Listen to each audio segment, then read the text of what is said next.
Hello, everyone, and welcome to another episode of Living on Blockchain. Today, we are speaking to Alex Vergara. He is leading EarthFund's community team, which is responsible for growing an engaged global community of people that wants to help fund big ideas with the potential to change the world. EarthFund is doing phenomenal work in the space of decentralized philanthropy. It was quite a conversation covering EarthFund's future endeavors and what is happening with the token, the native token that they have, the utility of that token, and just the Web3 space in general. So can't wait for you guys to hear this. Let's deep dive right in. Hi, Alex. Thank you so much for taking out the time to speak to us. How are you doing today? Hey, Tarusha, everything's good. Thankfully, I'm really excited to have this podcast today. Likewise, I'm really looking forward to hearing from you and what you're doing with EarthFund. So tell us a little about, EarthFund, a little about you, how you got into the Web3 space. Yeah, so EarthFund is a DAO out-of-a-box platform for any cause that's meant to do good for the world. So that's going to make the world a better place. A quick example of that we have the Never Alone cause, which is for mental health and wellness. We have the Carbon Commons cause, which is for reforestation and just really working towards a more green planet.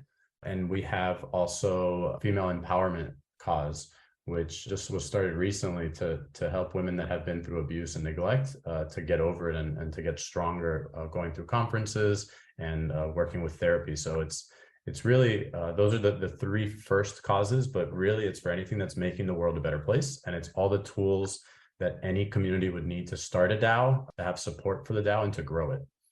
So that's a little bit of a background on EarthFund. Yeah. Well, that sounds brilliant. That's so inspirational. So how did you decide to start something like this, and how did you get into the Web3 space? Yeah, so I've had a particular desire to be within philanthropy and just really community building and doing better for the world for the past 5 years or so. So I started getting actively involved within community at a local level. But as you fast forward a little bit to the past 2 years, I started learning a little bit more about DeFi. It was actually during that whole SafeMoon growth cycle, right, where they exploded to like a multi-billion-dollar market cap. And within that, I was actually in a friend's garage, and we were talking a little bit about how cryptocurrency worked, how swapping tokens worked, all that stuff. And I taught him how to use PancakeSwap in order to get SafeMoon. So we kind of talked about it for a couple of weeks. We got it. We started seeing some investments grow. Then both of us got into this project that was actually a token to help military veterans, right, with mental health, with wellness. And we both were seed investors, and we saw the company go to a $70 million market cap within like 10 days or 7 days. So my very small investment of $30 all of a sudden became $170,000 within a week's time. Yeah, he invested like about $2,000, and all of a sudden, he sees a $6 million investment.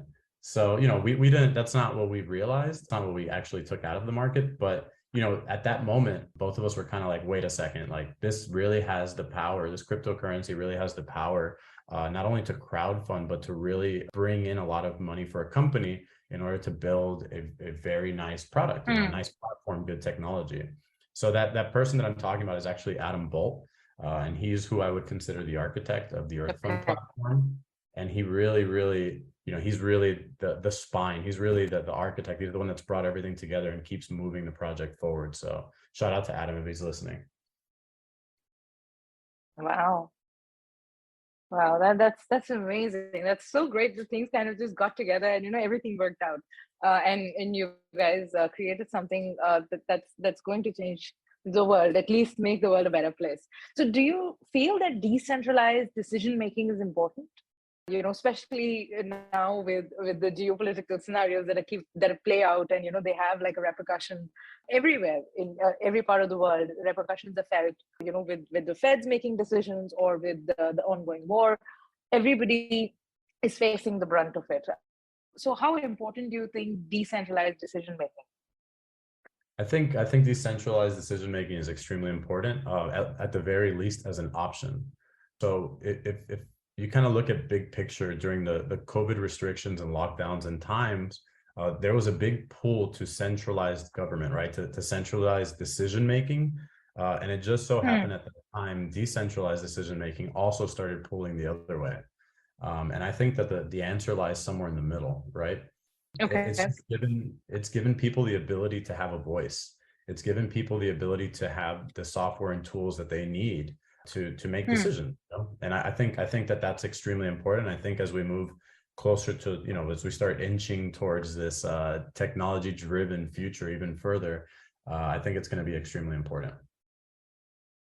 Oh yeah, I think it's all about balance, and what you said that it has to be, that's the future. That is what you're aspiring to get to. But it is a process, and just meeting in the middle would help as well. Yeah, absolutely. And you know, the interesting thing is, and one of the biggest reasons I got into the world of Web3 is it's a blank canvas. So every single Right. day I'm learning something, and everybody that I'm working with, they're learning something new. And you know, there's going to be bumps along the road. There's going to be places where you have to pivot to create the right product and platform and technology. But in that sense, we're pioneers.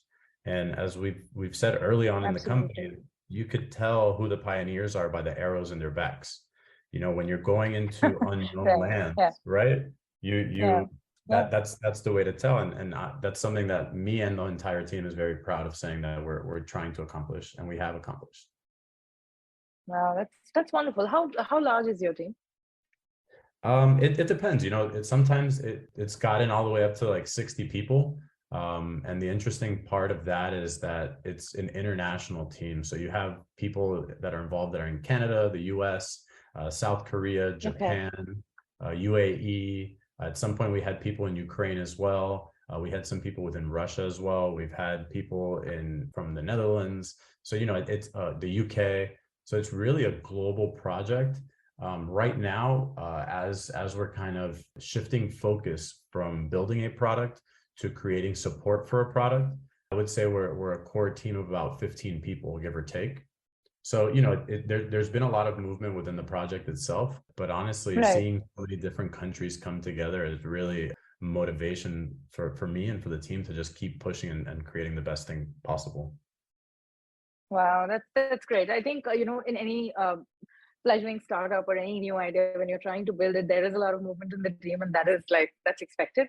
But as long as everybody is aligned and working towards the common goal, I think great things can happen.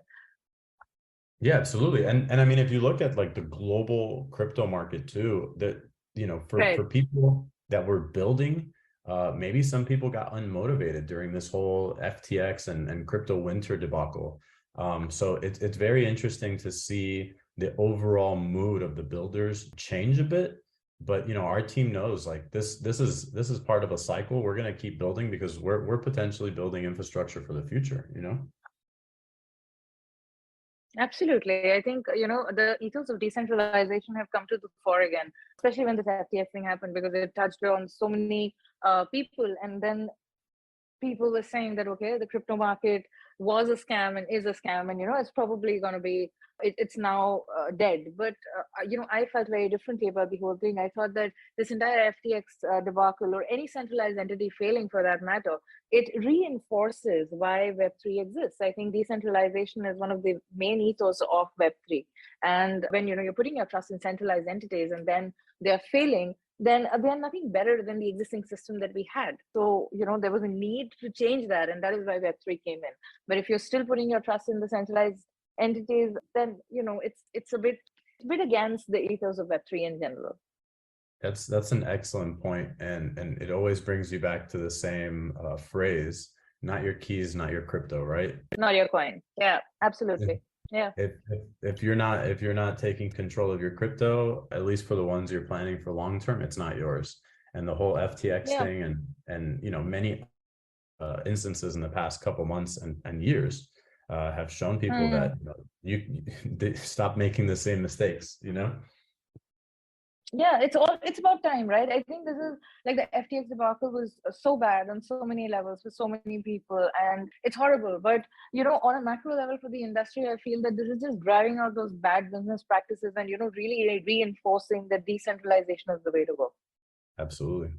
Absolutely. So do you feel this that decentralization is also the way to go for philanthropy? The future of philanthropy is perhaps the bedrock is decentralization. It's interesting to think that philanthropy has grown so much in the past couple of years, Mm-hmm. let's say the past Mm-hmm. decade, and that's without having true transparency, right? That's without That's true. having democratization. That's without making the small person believe that what they're doing can have a large impact on someone across the world or even in their own town. I believe that decentralization and the types of platform like what we're building really is the future for philanthropy because, again, it shows transparency. If I donate X amount of money or I contribute X amount, where's that Yeah. money going? I Yeah, want to see it's the so fees. important to know that, right? You only get that sense of satisfaction when you actually see that, okay, some work is being done with your money. Absolutely, absolutely. And seeing how much percent goes to where, right? Like how much is a fee, Exactly. how much is this? That's once, that's one of the reasons why we worked on it. We wanted to turn the giving economy on its head. Once that's complete, once people start accepting that as the norm and demanding it, I think that people will be more incentivized for giving, for philanthropy. Another thing here in the US, there's tax credits when you give money. So we're Right. working on a KYC process to allow people to give crypto donations and they'll be tax deductible. So that's another incentive, another reason to incentivize people into donating. And also we're looking at a younger generation coming in, Gen Right. Z, millennials, that they're looking at the world from a different scope. They're demanding more power within their jobs. They're demanding to have access to hybrid or stay at home offices. So with a generation like that coming in, it's pretty clear to see that the giving side of things, the giving economy is also going to start shifting a bit. And as that generation starts aging, they're going to expect the same things from the organizations that they're contributing to. They want more power within decision making. Again, they're going to want more transparency. So seeing all these things is one of the factors that really drove us to build this DAO out of a box platform and really change the giving economy. Yeah, I think that is like a wonderful point. I feel like the new generation is so much more aware about what they want. They're getting more and more clear about what they will not accept and what is acceptable to them. And for that, I think DAOs become very important. Like not just with philanthropy, but with other aspects as well. But just for our listeners, okay, would you mind explaining what is a DAO and how does somebody go about in launching a DAO? Yeah, absolutely. So I'll tell all the listeners that the DAO is kind of in its early teenager stage where it doesn't really know what it wants to be, let's say. But I'll do my best to outline what a DAO is. So a Right. DAO is a Yeah. decentralized autonomous organization. And what this decentralized autonomous organization does best, very shortly, is it uses software in order for people to vote on proposals. So a group of like-minded individuals come in together into let's just say a podcast sharing group, just to make it something that we're doing right now. They come together and they can propose which episode will be next. And everybody that's within the DAO can vote whether they want that proposal to happen or not, whether they want to hire people to come onto that group or not. And depending on which DAO it is, there, it goes way down into the rabbit hole of which decisions people are making. But basically, the benefits of that is you can see long-term all the proposals and who voted which way. But more importantly, you can start creating these international groups of people that they're communities that come together, they work together, and they can band together and in our case, raise funds from money across the world to make the world a better place. Wow, that's great. I think that was a wonderful explanation that you had for DAOs there. So let's go back to EarthFund. I think it's wonderful when people can explain things simply. That is something that I really feel is very important in this era where there is so much information, right? You go online, there is so much information about Web3 DAOs. It can be really overwhelming, and you summed it up very beautifully. Thank you. And, a lot of people use all this jargon. We kind of talked a little bit before the interview. Yeah. They use jargon. And really, I encourage people who are listening that know about the world of Web3, make the language simple because we want more people. We want mass adoption. So make the language as simple as possible, please. Absolutely. I think that is so important. I think, especially, my perspective has always been this. So I've been in the deep tech space for like nearly 12 years now. And I came, when I initially started, I was a student of humanities. Okay. So I was a self-taught techie. And initially, whenever I was like looking up things, everything was so jargon filled and it was so difficult for me to get around things. And then I kind of automatically, because I learned everything on my own by reading and drawing analogies, so now I try to give the simplest analogies because I feel that, that is the best way to get people around to understand what you're building. Because, you really, as you said, we want adoption. You're not going to get adoption if you are talking in your own echo chamber with the words that, few of us know. And that's not going to help make this discourse become, more massy. Yeah, absolutely. I studied nutrition and dietetics in the world of fitness, and I went really Right. deep into how to explain things. And one of the Yeah. best ways to explain it's you hit it on the head. It's using similes and metaphors that are simple so people Yeah. can visualize what you're talking about. And more particular, and more specifically, if you can use something that relates to the person or you can make them laugh about it, they'll never forget it. They'll remember Yeah. it for a very long time. So, I mean, that's scientifically backed. And, people that are listening again, that are trying to explain it to their grandma, their mom, try to put it in their perspective, right? Like let their mind's eye see why you see value in these products, or why you see it being the future. They may not be interested, but at least if you have a clear explanation, you'll get them closer to perhaps be a little bit more interested. So, Alex, you talked about how giving metaphors and similes is very important to get the information and make it perhaps, more assimilable for everybody, even people who are perhaps not from this space. So, keeping this in mind, who are some people in this space, and especially in the Web3 space or in the philanthropy space, who are doing it right, who you think, are really putting out information or content which is easily digestible, so to say, for everyone? I wish I had I'd have to say first and foremost, I have to plug EarthFund. We've really done a great job. I have to say, I have biased opinion, but we've done a great job of really trying to explain who we are and what we're doing at a very simple level.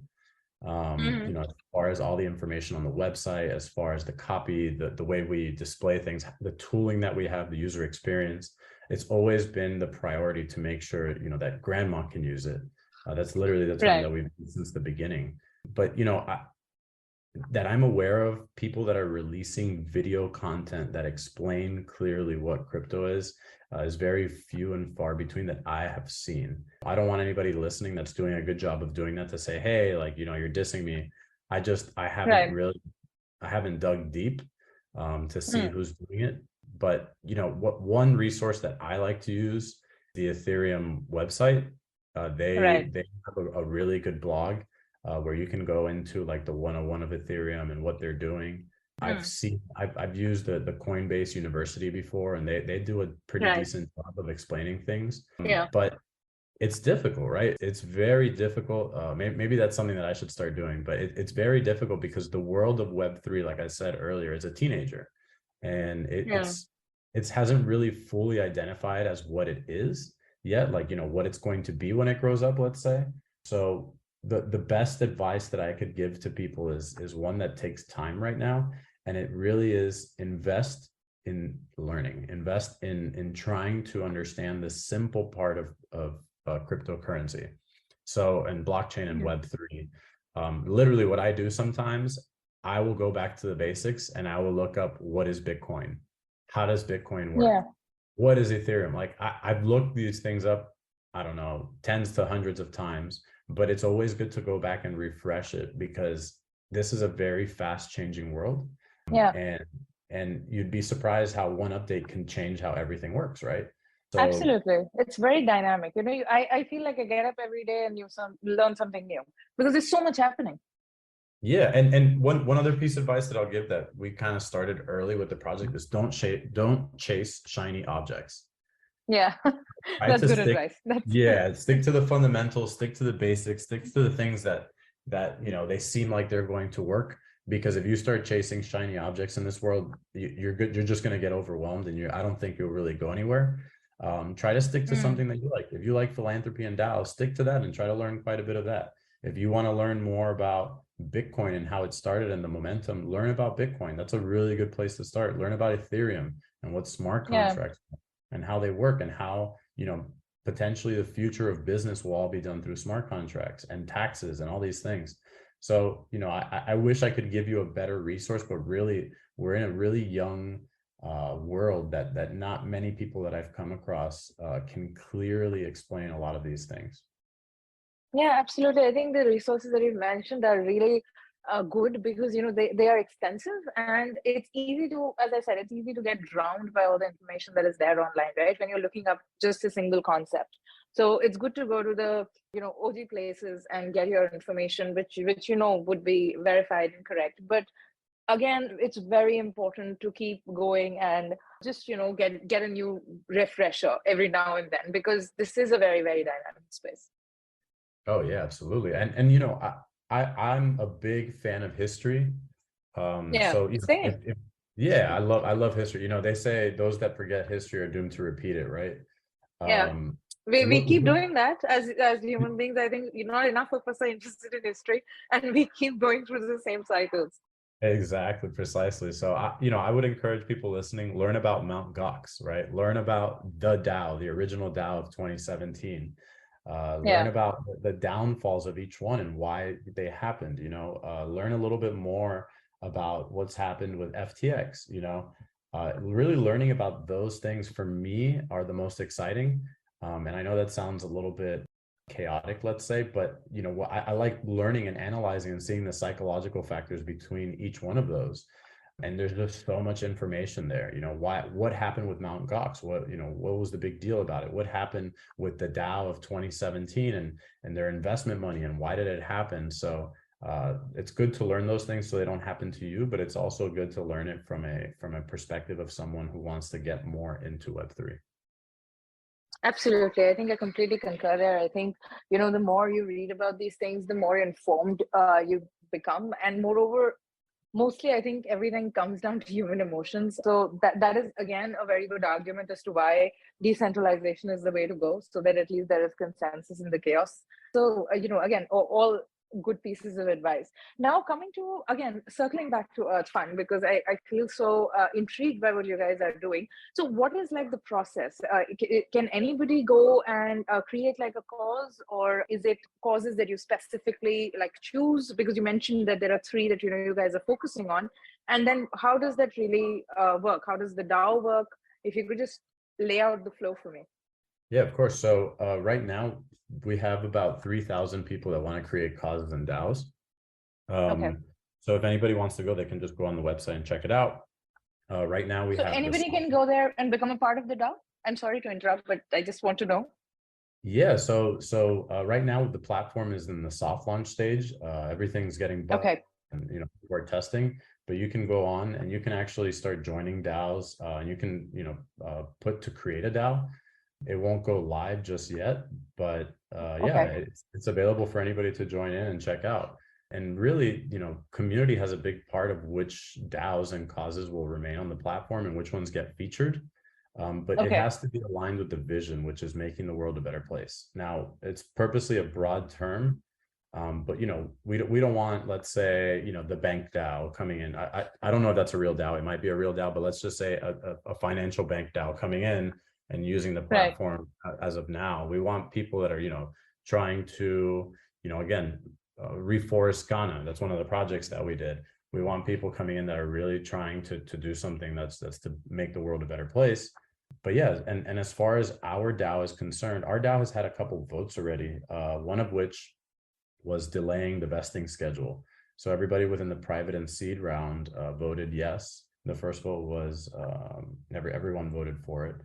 And basically it just made everybody that was a seed and private round investor have to wait longer to get their investment back. So they waited an entire year. The next vote was actually setting it back another year, because we have a group of investors and a team really that believes that this is a long-term project. This is something that's going to bring it, God willing, it'll outlive all of us, and hopefully live to our grandchildren and great grandchildren. And then we had another vote in the DAO to restructure the way the company works. And, if you go into our snapshot, you could read all about it in specifics. And then now the DAO votes on which causes will get featured.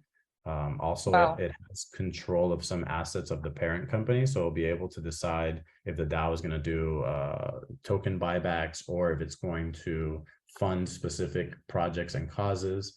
So, the DAO has a good amount of power over what's going to happen and what the potential of the platform is in the future.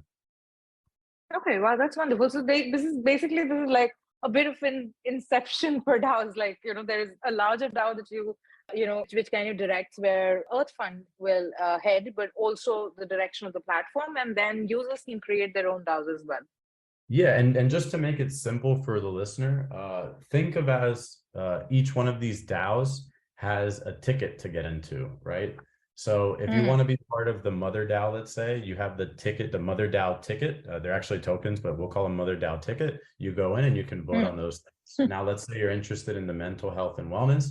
You get a ticket for that one, and then you can go in there and vote on those projects. But if you want to participate in all of them, you're able to. We really wanted to create a place where people of all political alignments, of all mentalities and thoughts and ethnicities, to have a place where they can go in and do something that they care about, so that we can all work together in different facets of the world and different facets of philanthropy and community building to really bring everyone together. Because, sometimes it feels like we're in a pretty divisive world. The way that you see the future and what you believe is the right path for the future may be different from mine, and that's okay. That's a we great can thing agree to disagree, right? We can agree to disagree. I think the best ideas come from there. Yeah, and as long as we can work to make it a little bit better in whichever way we believe. That's what our platform really wants to promote. So you can get your ticket or tokens into each one of these DAOs to really vote on what projects get funding. And the interesting thing about it is you get rewarded for it. So you get rewarded in stablecoin and USDT for every project that gets funding. So let's say that the first project we had was the Never Alone cause with Deepak Chopra and the Chopra Foundation. And they created, it was pretty cool. They created artificial intelligence for people who were having thoughts of suicide and depression. So that project raised $100,000. Of that $100,000, 7% goes out to the community. So everybody that was the token holder, like I said, the ticket holder, that 7,000 was divided between all the token holders, and they receive USDT in their wallet. So, we really want to incentivize. So you actually get paid to do the right thing. Exactly. So you're getting paid to vote and vet on these projects and to promote them across social media platforms and tell people, hey, this project needs funding. If you're looking for a place to donate, this might be right for you. So, again, we wanted to turn the world of giving on its head and really make sure that these nonprofits and these foundations are being transparent and that people participating in them are also receiving rewards. That's wonderful. It's such a cool concept. And I think this will incentivize people to do a little more as well, to give back perhaps. Tell me a little about, what are your future plans right now? What are you looking at from the perspective of EarthFund? What are you looking at? What is the next big thing or the next big milestone on your roadmap? So, the hard launch and starting to onboard these 3,000 nonprofits and philanthropists and influencers that are interested in starting causes and DAOs on our platform. Definitely the main focus right now. Also, we just changed the structure of the company to allow larger investments to come in to really keep funding the growth of the platform. So that's something that we're pretty excited about. We've gotten a lot of good feedback from large investors. But really it's about scaling, giving good customer support, helping DAOs, giving DAO support for the new ones coming in. For me, I want to see this platform, like I said, have thousands of causes and have billions of dollars going through it to really know that, hey guys, like we've done a lot. Currently we've funded, with the help of everybody coming in and contributing financially, $170,000, $174, if I'm not mistaken, $1,000 worth of causes and projects, and we haven't really officially launched yet. So that goes into helping people helping veterans, helping people that that were considering suicide, in mental health and wellness, reforesting in Ghana, and I think it was Mozambique was the other one. I might get that one wrong. And then, like I said, the Female Empowerment Fund of bringing 4 women that had been abused into learning centers to really get over their past trauma and their abuse in a good way. So, I'm especially proud of that. The team is really proud of that, and we haven't even really had our hard launch yet. So I see that growing tremendously, scaling that, having the community also be incentivized and to be rewarded, for continuing to vet these projects and comment on them and get on them. And man, if seeing 1 million users on the platform, that's when I close my eyes. That's really what I'd like to see. Absolutely. I think which founder doesn't like that, to have more adoption for their product. So speaking a little more about this, you mentioned that you gave the analogy of the mother ticket to that particular DAO. So you guys have like your native token as well? Yeah, so our native token is One Earth. We're listed on Okay. KuCoin and Gate.io, and it was very Wow. interesting. Okay. The past couple days, we saw. I don't normally talk about token pricing. I'm more into history and seeing statistics. But in the past couple of days, the token just went completely viral, and on KuCoin, we had more trading volume than Ethereum. With the wow, that's brilliant. The more people are willing to do good. That's brilliant. I'm so happy to hear that. Yeah, thank you. Yeah, so that was a huge milestone. We were right under Bitcoin in 24-hour trading volume. We were like the top 5 most searched coin on KuCoin, and with that, obviously there was a huge increase in price as well. But just for me, the people going onto the website, like I see all the background analytics for the website, and just seeing all those people that are visiting, something we've worked so hard on, and something that we believe in, and something that we've been building, through winter, through the crypto bull run, through all of these things. It really puts a big smile on my face and on the team's face to know, like, hey guys, we're pushing in the right direction. Yeah, absolutely. That's a huge, it's like reassurance, right, from your community that people really, are aligned with what you guys are building. Yeah, precisely. And, something that we're really proud of, we rebuild our Twitter and our Telegram channels.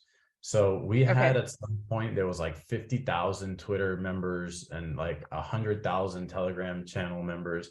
And one day, a couple months ago, we're like, how do we know that these are real people? And we said, you know what? The best way to know that these are real people, we're restarting both of them. So we restarted our Twitter account and we restarted our Telegram account, and we have lower numbers on Telegram now than all these other people that are talking about. They're like, why are the numbers so low? But we're guaranteeing, like, we're making sure that we are bot free. We're making sure that as close to bot free as possible. That's where we want to be. Same thing in Twitter, because we want to guarantee it. Yeah, we want to have that's community, Why, you're trying to be authentic, right? And there's more power to you guys for doing something like that, because that's incredibly brave.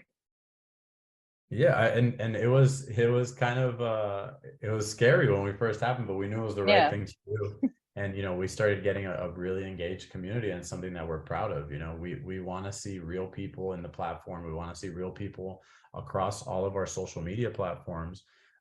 So hop into the Telegram channel, hop into our Twitter space, and Twitter itself, because if this is something that interests you, hearing your voice on those platforms really helps us out and really helps out the community.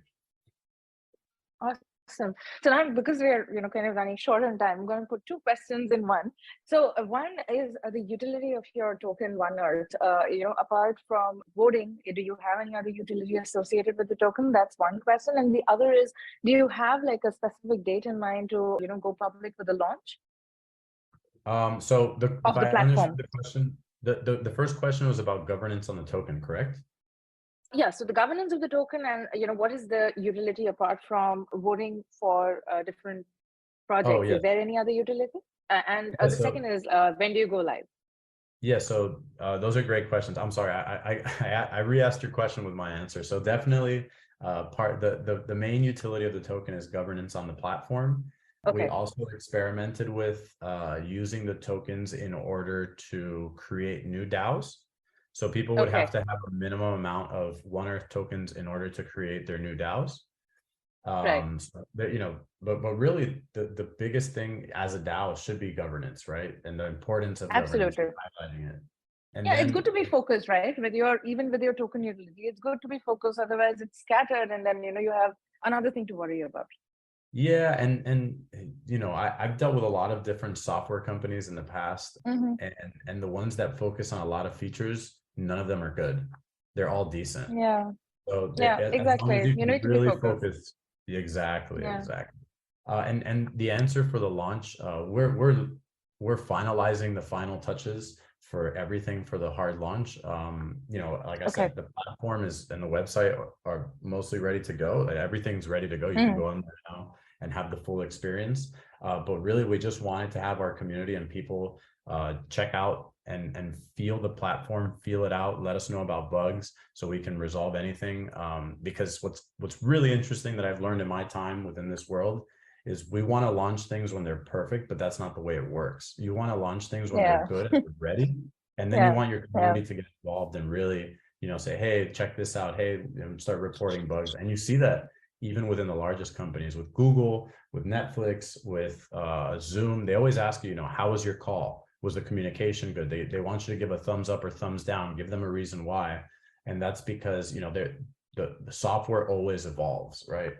So, we encourage anybody Absolutely. I listening. think, that is the only way to do it right, right? You can't wait for it to be perfect because then you'll be waiting forever. You need to ship it as soon as it's like it works and then iterate. Yeah, and anybody listening that's thinking about launching a business or a company or whatever, launch it. Just do it. It's never going to be perfect, and if you wait for it to be perfect, you're never going to launch it. Get it out the way. Then version 2.0, version 3.0, version 1.5, whatever it is, make it better every single day. So be brave about that and just get it out into the world. Absolutely. That's really very important. So now, because as I mentioned, we're running short of time, I would like to come to, the last question. And this is a question that I ask everybody who comes on the show. If somebody is peering in from the outside, okay, like from Web2, and they're looking into Web3, what would be your advice for them to start living on blockchain? What would that be their advice? I would say dive in, just do it. The world of Web3 is getting closer to mass adoption because people that are UX developers, so user experience developers, UI developers, marketers, all of these different professions are now starting to come in and starting to make things look cleaner and be more Web2 friendly. Just dive in, learn about it, start a small project, get involved with a small one so you can kind of have a firsthand feel for it. But again, what I always say is if you're going to invest anything, invest your time in learning, time in feeling products, and hop into the EarthFund Telegram channel, ask us questions, send me a Twitter DM or to at me at Right. Twitter, and anything you want to learn. If I know about it, I'll try to communicate the best I can. Right. I think that's really good advice. I think that's the advice that I give people as well, that, it's not good enough that, you're just sitting on the side as a spectator and just going through whatever information, like that's all theoretical. It's time, the best way to learn in Web3 is to actually get your hands dirty. So, get involved with the project, get involved in the community and see whether this is for you. There are so many opportunities in the Web3 space, and, anybody who's not trying to learn more is doing themselves a disservice, I think. Yeah, for the most part, people are really friendly in Web3 because they were in your same shoes not too long ago. So don't feel Yeah. like, I'm overwhelmed by all this. Like, no, a lot of people started becoming experts about a year ago. So make sure, ask the questions. There's a lot of people in the community. There's a lot of scammers and fraudsters like everywhere, but there are a lot of people that are willing to answer and give you some type of guidance and advice to it. So definitely hop in, learn as much as you can. I honestly believe this is the future, and everything we touch in the future will be blockchain. So don't get left behind. Absolutely, absolutely. Those are words of advice. So before we wrap this up, Alex, any kind of parting words? Yeah, so reach out to me, please. Check out our website at earthfund.io. Check out my Twitter, of course. I always try to post friendly things and things that bring inspiration, but also good information on Web3. My Twitter is at the Alex Vergara. Keep listening to the show. I've had a great time on this show, and promote it to your friends, that people outside of it know about it. And yeah, just get involved with Web3, learn, and be happy. Life is very short. Make sure that you're enjoying every moment and you're present with your family and your friends. Wow, that's good advice. That's really good advice. That's And the most I important. yeah, absolutely, that's the most important thing. And I had checked out your site, and it's a beautifully made site, and I can't wait to explore it further. Thank you so much, Thank you. Alex, really, for doing the work that you're doing, because I think it's wonderful. It's so inspirational. And thank you for taking out the time to speak to me today. Thank you so much, Darusha. I really appreciate being on the show, and I've had a great time. I hope you have an awesome day today. Okay. Yeah, likewise. Thank you.